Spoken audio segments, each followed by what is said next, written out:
Mani sauc Kristaps Lugovskis, mācos elektronikas un telekomunikāciju fakultātē, maģistratūras pirmajā kursā. Šis ir priekšmets teletrafika teorija. Šis ir eksāmena prezentācija par pašu izvēlēto tēmu. Pirmā sesijas nedēļa, 2015. gads. Tātad tā kā mums tika dot iespēja izvēlēties taisīt tādu kā eksāmena video prezentāciju par pašu izvēlēto tēmu, kura ir tuva un kura tika apskatīta kursa laikā, tad es izvēlējos tēmu galvenās rindošanas metodas. Un šo prezentāciju es pasniegšu tādā kā PowerPoint prezentācijas veidā ar pāris slaidiem. Tātad pirmais first in, first out. Jeb pirmais, kas iet, tas pirmais ienāk ārā. Tā ir metode, kur vecākais ievads, tas, kurš ir bijis pats pirmais, arī pirmais tika apstrādāts, piemēram, vecākais bits. Pirmais iegāja iekšā, pirmais tiks apstrādāts. Šī metode ir analoga FCFS, kas nozīmē first come, first served uzvedībai, kur cilvēki pamet rindu tādā kārtībā, kā tie atnāca. Pirmais cilvēks, kurš atnāca, pirmais arī pamet rindu un pirmais tika apkalpots. Bildītē redzam, ka baltais kvadrātiņš iet pirmais iekšā un pirmais arī iziet ārā. Tālāk LIFO, last in, first out, pēdējais iekšā un pirmais ārā. Attiecas vairāk uz veidu, kā datu struktūrās objekti var tikt apstrādāt.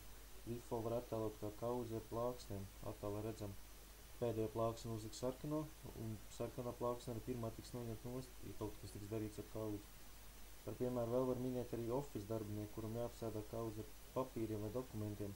Un pirmo dokumentu viņš, protams, apstrādās to, kurš atrodas pašā augšā, un kurš uzmestas kaudzē pa virsmu.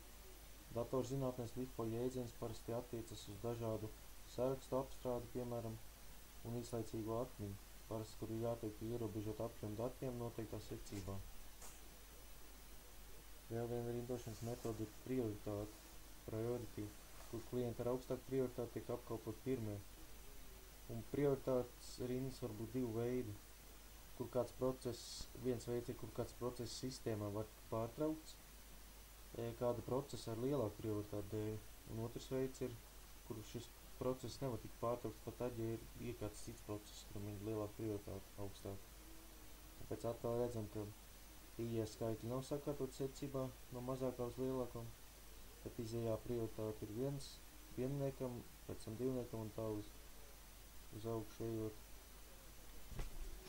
Un vēl var papildus minēt dažas citas rindošanas metodas, kā piemēram shortest job first, kur runājot tieši par datorzinātnēm, kur pirmo procesu izpild to, kurš aizņem vismazāko atmiņu.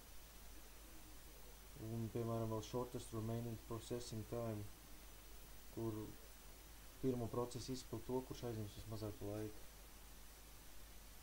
Bet ir arī vēl citas metodas.